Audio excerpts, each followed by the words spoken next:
Bonjour à toutes et à tous et bienvenue dans Histoire de notes, un podcast créé par la classe d'Histoire de la musique de l'Académie de Braine-le-Comte. Je suis Julien, votre hôte, et chaque jour on se retrouve ici pour découvrir des sujets bien précis autour de l'histoire de la musique. Pour conclure ce podcast, Pascal et Regina vous entraînent dans un épisode spécial à la découverte de l'opéra Garnier, entre récits étonnants et anecdotes croustillantes. Que vous soyez en route, chez vous ou en train de faire une pause, merci d'être là. Installez-vous confortablement, ouvrez grand vos oreilles et c'est parti pour un nouvel épisode de Histoire de notes. L'Opéra Garnier, joyau architectural au cœur de Paris, est bien plus qu'un simple théâtre. Construit sous le règne de Napoléon III et inauguré en 1875, il incarne le faste et l'élégance de l'époque. Son architecte, Charles Garnier, alors peu connu, a remporté le concours parmi 171 candidats grâce à son style audacieux mêlant influence baroque, classique et renaissance. Mais son édification ne fut pas de tout repos. Bâti sur un terrain marécageux, l'opéra nécessita des fondations profondes et les travaux furent interrompus par la guerre franco-prussienne de 1870, la chute de Napoléon III, ainsi que la Commune de Paris en 1871.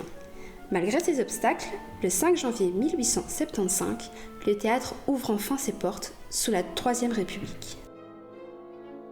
Le nom de l'Opéra Garnier a évolué avec l'histoire. À son inauguration, le bâtiment est simplement appelé Opéra de Paris ou le Nouvel Opéra, afin de le distinguer de l'ancienne salle Le Pelletier, détruite par un incendie en 1873. Au fil des régimes politiques, son nom change. 1978, Opéra de Paris, 1978-1989, Théâtre national de l'Opéra de Paris, et depuis 1989, Palais Garnier ou Opéra Garnier. Ce dernier changement est intervenu après l'ouverture de l'Opéra Bastille en 1989, qui a conduit à une nouvelle répartition des spectacles. Garnier accueille principalement le ballet et certaines productions lyriques, tandis que Bastille devient la scène principale pour l'opéra. Un théâtre chargé d'histoire et de mystère. L'Opéra Garnier ne se limite pas à son architecture spectaculaire. Il est aussi un lieu empreint de légendes et d'histoires fascinantes qui ont inspiré la littérature et alimenté l'imaginaire collectif.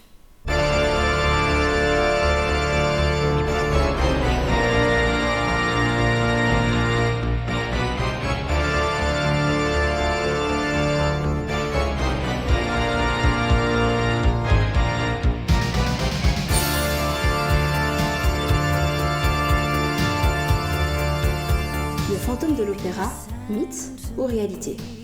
L'un des récits les plus célèbres liés à l'Opéra Garnier est sans doute Le fantôme de l'opéra, roman de Gaston Leroux, publié en 1910.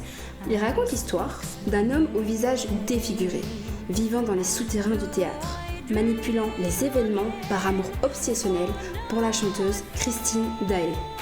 Mais ce mythe trouve ses racines dans des faits réels. On commence avec un lac souterrain.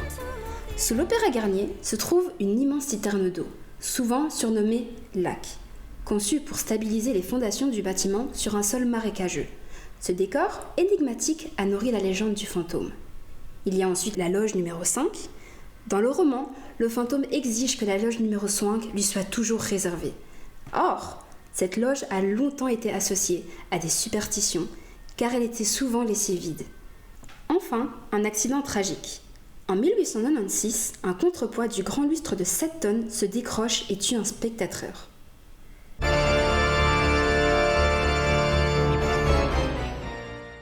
Ce drame a directement inspiré l'une des scènes les plus marquantes du roman, où le fantôme provoque la chute du lustre sur le public en signe de représailles.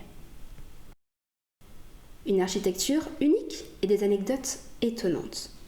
L'Opéra Garnier est un véritable chef-d'œuvre, avec ses décors somptueux, son grand escalier en marbre et ses dorures éclatantes. Pourtant, certaines de ses caractéristiques restent méconnues du grand public. Il y a notamment le plafond de Marc Chagall, un choix controversé. En 1964, sous l'impulsion du ministre de la Culture, André Malraux, l'artiste Marc Chagall est chargé de peindre un nouveau plafond pour l'auditorium.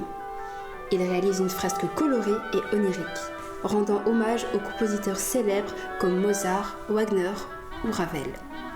À l'époque, ce choix suscite la controverse. Certains puristes estiment que cette œuvre moderne dénature l'esthétique classique du Palais Garnier. Aujourd'hui, cette fresque est pourtant devenue l'une des curiosités les plus admirées du lieu.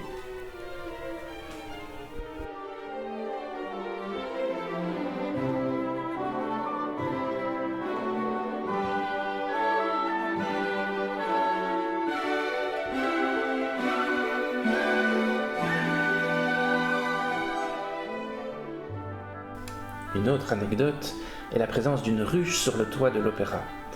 Depuis les années 80, des ruches ont en effet été installées sur le toit de l'Opéra Garnier. Le miel de l'opéra est réputé pour sa qualité exceptionnelle grâce à la diversité botanique des jardins parisiens. Chaque année, la récolte est assurée par des apiculteurs passionnés. L'Opéra Garnier est également lié à l'une des superstitions les plus ancrées du monde du spectacle, l'expression « bonne merde ». Au XIXe siècle, les spectateurs se rendaient à l'opéra en fiacre, c'est-à-dire des voitures à cheval. Plus il y avait de spectateurs, plus il y avait de fiacres stationnés, et donc plus il y avait de crottins de cheval devant le théâtre. Voyant cela comme un signe de succès, les artistes ont pris l'habitude de se souhaiter « bonne merde » avant d'entrer en scène, espérant une salle comble.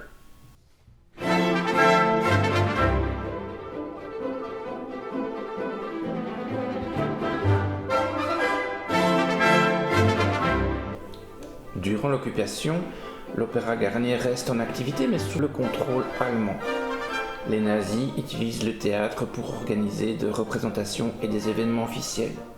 Toutefois, la résistance se sert des coulisses et des souterrains comme cachettes et points de passage secrets.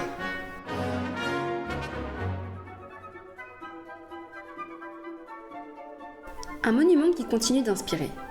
En effet, avec son histoire fascinante, ses légendes mystérieuses et son architecture spectaculaire, l'Opéra Garnier est bien plus qu'un simple lieu de spectacle. Il incarne l'élégance, l'art et le patrimoine français, captivant chaque année des milliers de visiteurs et d'amateurs d'opéra. Que ce soit pour admirer son décor somptueux, écouter un ballet ou découvrir des secrets, des souterrains, l'Opéra Garnier reste l'un des joyaux les plus emblématiques de Paris. Merci pour votre écoute et à bientôt dans Histoire de Notes.